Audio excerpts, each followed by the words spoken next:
പാട്ടെന്ന് കേട്ടാൽ യേശുദാസ് എന്ന് മനസ്സിൽ വരുന്ന കാലത്ത് തന്നെ ജനം രണ്ട് കൈയും നീട്ടി സ്വീകരിച്ച ഗായകൻ MG ശ്രീകുമാറാണ് ഇന്ന് നേരെ ചൊവ്വയിലെ അതിഥി. അനന്തപുരിയിലെ ചങ്ങാതിക്കൂട്ടം ഈ ഗായകൻ ഒരു അനുഗ്രഹമായിരുന്നു. സ്വന്തം ന്യൂനതകളെ ഒരു പരിമിതിയായി കാണാതിരുന്നതാണോ ഇദ്ദേഹത്തിൻ്റെ വിജയം? അടുത്ത കാലത്ത് സംഗീത സംവിധാന രംഗത്തും കഴിവ് തെളിയിച്ച ശ്രീ MG ശ്രീകുമാറിലേക്ക്. ശ്രീകുമാറിനെ സുഹൃത്തുക്കളൊക്കെ വിളിക്കുന്നത് ശ്രീക്കുട്ടൻ എന്നാണ്. അപ്പോൾ ആ പേരിൽ ഒരു തമാശയുണ്ട്, ചിരിയുണ്ട്, കുസൃതിയുണ്ട്. അപ്പോൾ ഇപ്പോഴും ആ ശ്രീക്കുട്ടനായിട്ട് നിൽക്കുകയാണ്, ശ്രീകുമാറായിട്ട് വളർന്നില്ല എന്ന് പറഞ്ഞാൽ ശരിയല്ലേ?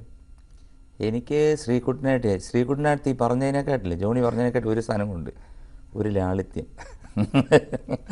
ഒരു ചിരിയോ ബാക്കി തമാശയോ ബാക്കിയുള്ളതിനെക്കാട്ടിൽ ഒരു ലാളിത്യമുണ്ട്. അതായത് ഇപ്പോൾ പ്രിയനോ മോഹൻലാലോ ഒക്കെ ശ്രീകുട്ട എന്ന് വിളിക്കുമ്പോൾ നമുക്കൊരു സുഖം തോന്നും.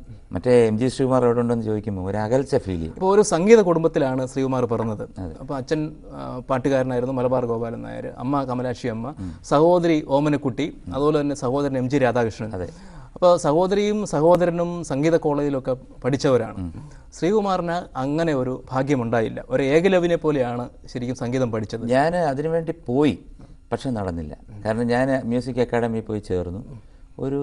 എനിക്ക് തോന്നുന്നു 1 മാസം എങ്ങാണ്ട് ഞാൻ പോയുള്ളൂ. അതിനുശേഷം എനിക്ക് പോകാൻ സാധിച്ചില്ല. കാരണം വേറെ എൻ്റെ ഒരു ജീവിത ഔട്ട്ലുക്ക് തന്നെ വേറൊരു രീതിയിൽ. പക്ഷെ അങ്ങനെ ഒരു കുടുംബമായിട്ടും ഒരു ഏകലവ്യനെ പോലെ ഇങ്ങനെ മാറി നിന്ന് കേട്ട് സംഗീതം പഠിക്കേണ്ട വന്നത് എന്തുകൊണ്ട് എന്നാണ് ഞാൻ ചോദിക്കുന്നത്. എൻ്റെ കേൾവി മുഴുവൻ എൻ്റെ ചേട്ടൻ്റെ നിന്നായിരുന്നു. അപ്പോൾ ഏകദേശം 10-14 വർഷം ഞാൻ പുറകിൽ തമ്പുരുമീട്ടാൻ, പിന്നെ സാ പിടിക്കാൻ എന്ന് പറയും.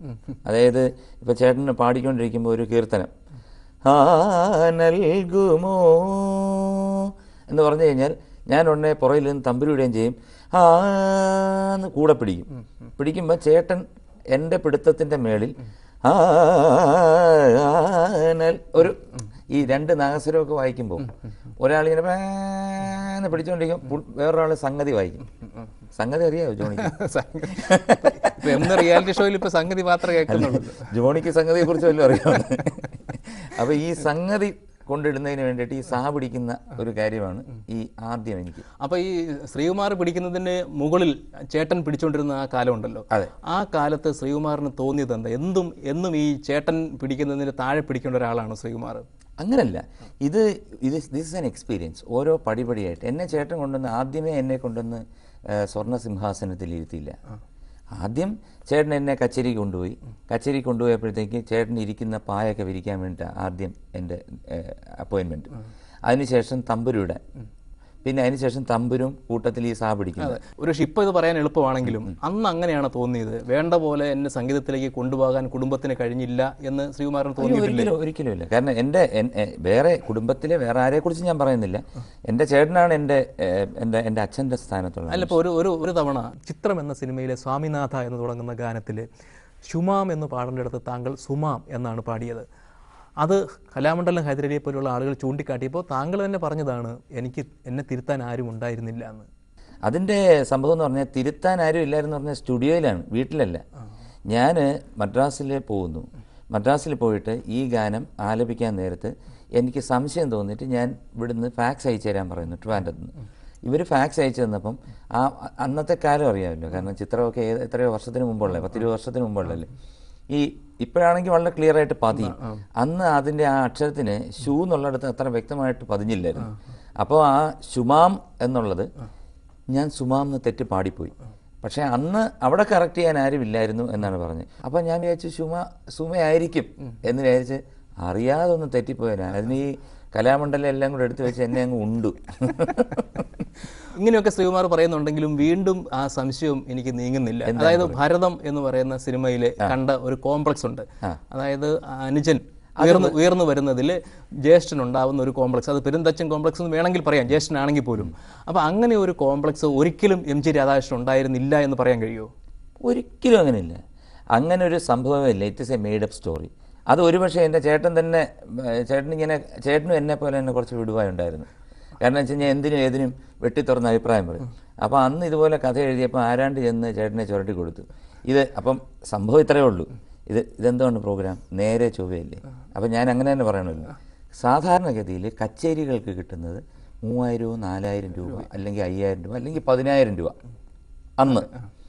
അന്ന് ഞാൻ ആദ്യം ഗാനമേളയ്ക്ക് വാങ്ങിച്ചത് കഴക്കൂട്ടം മഹാദേവ ക്ഷേത്രത്തിലെ 1750 രൂപയാണെങ്കിലും എൻ്റെ വളർച്ച ഗാനമേളകളിലൂടെ വളരെ പെട്ടെന്നായിരുന്നു. അപ്പം ഞാൻ 25,000 1 ലക്ഷം വരെ വാങ്ങിക്കുമ്പോൾ അത് സ്വാഭാവികമായിട്ട് വീട്ടിൽ പലപ്പോഴും എൻ്റെ ചേട്ടൻ ചോദിച്ചിട്ടുണ്ട്, ഇത്രയൊക്കെ നീ വാങ്ങിക്കാമോ എന്ന് ചോദിച്ചിട്ടുണ്ട്. അതൊരിക്കലും ദേഷ്യം കൊണ്ടല്ല, ചേട്ടൻ്റെ സുഹൃത്തുക്കളെ വിളിച്ച് പറയും, നിങ്ങളുടെ അനിയൻ ഒരുപാട് ഭയങ്കര കത്തി റേറ്റാണ് കേട്ടോ വാങ്ങിക്കുന്നതെന്നൊക്കെ പറയും.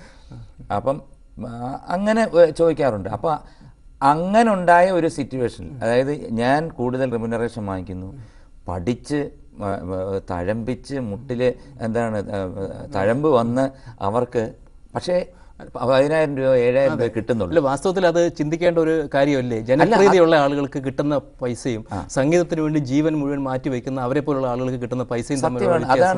അതാണ് ഇപ്പോഴത്തെ എന്താണ് പ്രസന്റ് സിറ്റുവേഷൻ.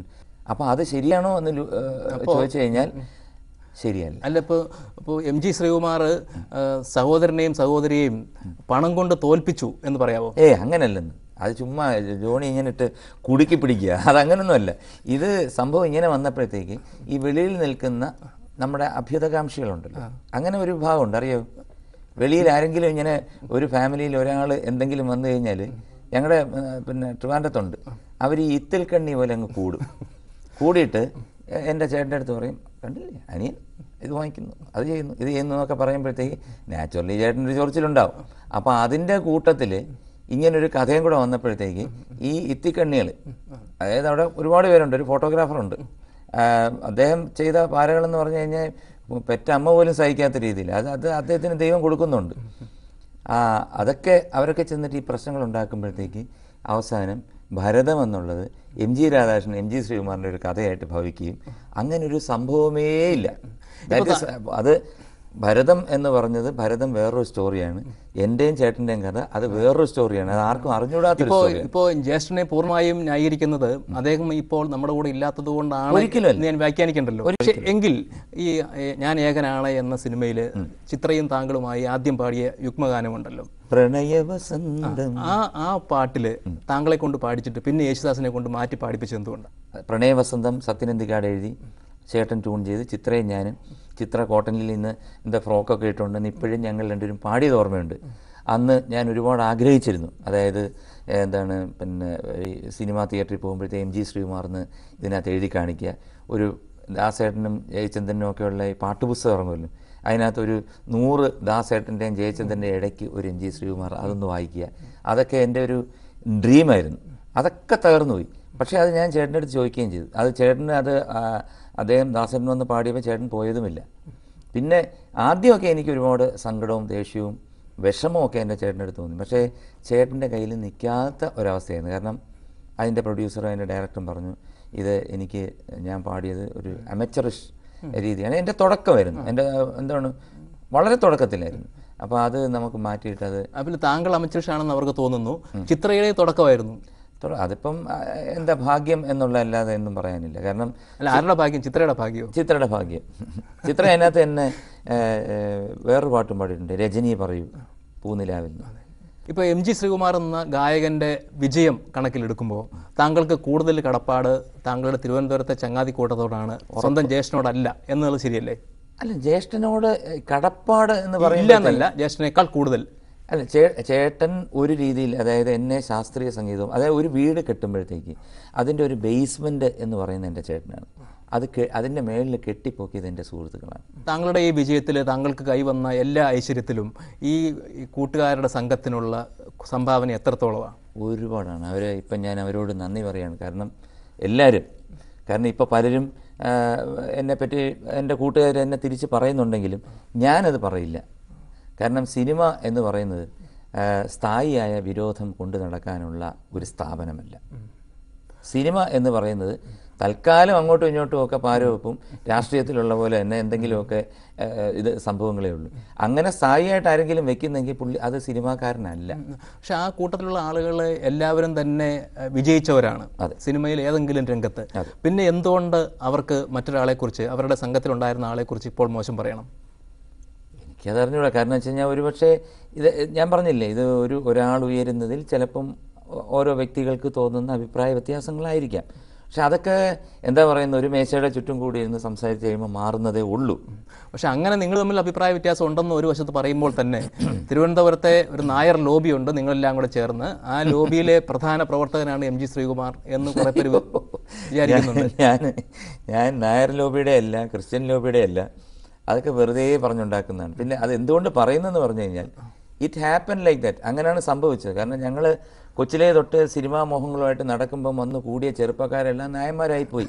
അതായത് ഒന്ന് സുരേഷ് കുമാർ, ഒന്ന് സനൽകുമാർ, ഒന്ന് പ്രിയദർശൻ, ഒന്ന് മോഹൻലാൽ, പിന്നെ നെടുമുടി വേണു നാഗവള്ളി, മണിയമ്പിള്ള രാജു, ഇവരെല്ലാം നായരായിപ്പോയത് എൻ്റെ കുഴപ്പമില്ല കേട്ടോ. തിലകൻ ചേട്ടൻ എപ്പോഴും പറയുന്നൊരു കാര്യമുണ്ട്, ഇങ്ങനെ ഒരു നായർ സംഘം തനിക്കെതിരെ ഗൂഢാലോചന നടത്തുന്നു എന്ന് തിലകൻ ചേട്ടനോട് ആദ്യം പറഞ്ഞത് താങ്കളുടെ സഹോദരൻ എം ജി രാധാകൃഷ്ണനാണ്. ഒരുപക്ഷെ ചേട്ടനെന്ന് വല്ല സ്മാൾ വല്ലതും അടിച്ചു കാണും, അല്ലെന്നുണ്ടെങ്കിൽ പറയാൻ താല്പര്യമില്ല, അത് പറയത്തുമില്ല. ഈ വിജയത്തിന് മേലെ വിജയം വരുമ്പോൾ ദൈവഭക്തി കൂടുന്നതൊക്കെ സ്വാഭാവികമാണ്. പക്ഷേ ഈയിടെയായി ക്രിസ്തുവിലുള്ള വിശ്വാസം കൂടി വരുന്നു എന്നും കേൾക്കുന്നുണ്ട്. അതിനെന്തെങ്കിലും പ്രത്യേക പശ്ചാത്തലമുണ്ടോ? ഞാനൊരു ഹിന്ദുവാണ്. ഞാൻ ഏറ്റവും കൂടുതൽ ആരാധിക്കുന്ന ആരാധനാമൂർത്തി എന്ന് പറയുന്ന മൂകാംബിക ദേവിയാണ്. എല്ലാത്തിലും ഉപരി ഒരു ശക്തി എന്ന് പറയുന്നതിലാണ് ഞാൻ വിശ്വസിക്കുന്നത്. പക്ഷേ എങ്കിലും എനിക്ക് ക്രിസ്ത്യാനിറ്റി, എസ്പെഷ്യലി ജീസസിനോട് എന്തോ ഒരു വല്ലാത്ത ഒരു അദ്ദേഹത്തിൻ്റെ സ്പർശം എനിക്കുള്ള പോലെ എനിക്ക് തോന്നാറുണ്ട്. കാരണം പല സമയത്തും പല സങ്കടകരമായ നിമിഷങ്ങളിലും പല ഡിസിഷൻസും ഒക്കെ എടുക്കുന്ന പല ഇതിലും ഒരു നേരം പ്രാർത്ഥിക്കുമ്പോഴത്തേക്ക് എന്തോ ഒരു പവർ, എന്തോ ഒരു ശക്തി. ഇപ്പം ഞാൻ പറയട്ടെ, മൂകാംബിക ദേവി അമ്പലത്തിൽ പോയപ്പോഴത്തേക്ക് ഞാനും പ്രിയനും ഒരു വലിയൊരു സംഭവമാണത്. അപ്പോൾ പ്രിയൻ പറഞ്ഞു, നീ ഒരു കാര്യം ചെയ്യേ, നീ പിന്നെ ആ സരസ്വതി മണ്ഡപത്തിൽ കയറി ഒരു കീർത്തനം പാടാൻ പറഞ്ഞു. ഞാൻ അവിടെ പോയി, ഞാൻ എന്നിട്ട് വീണാ കലിതഹരേ സരസ്വതി വാണി വൈഭവ ഗുണമിളിതേ എന്ന് പറഞ്ഞ നല്ലൊരു സരസ്വതി കീർത്തനം പാടി ഇറങ്ങിയപ്പോൾ പ്രിയം പറഞ്ഞു, നോക്കിക്കോ, നിനക്ക് ഇതിനകത്ത് എന്തെങ്കിലും അനുഭവം കിട്ടിയില്ലെങ്കിൽ നോക്കിക്കോ എന്ന്.